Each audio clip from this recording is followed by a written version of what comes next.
चला करूया ऍक्टिव्हिटी. काय विरघळतं आणि काय उरलं. तर आज आपण बघणार आहोत का कोणत्या गोष्टी विरघळतात आणि कोणत्या गोष्टी उरतात, म्हणजे कोणत्या गोष्टी नाही विरघळत. तर या उपक्रमासाठी आपल्याला 4 काचेचे ग्लास, काही विरघळणाऱ्या गोष्टी जसं की मीठ, साखर आणि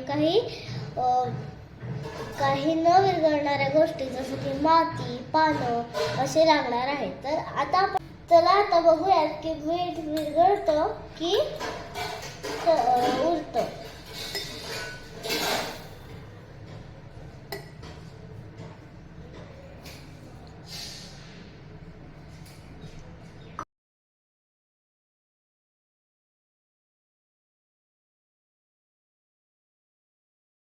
आपल्याला मीठ दिसत नाहीये, याचाच अर्थ की आपल्याला मीठ विरघळतं.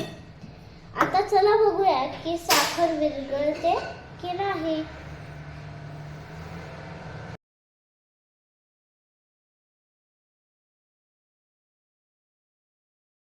विरघळली म्हणजेच याचा अर्थ ही साखर विरघळते. आता चला बघूया की माती विरघळते की नाही.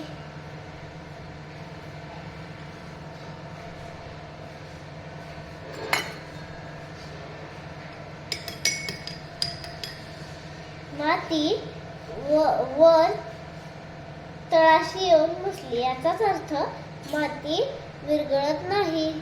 चला आता बघूयात की पानं विरघळतात की नाही.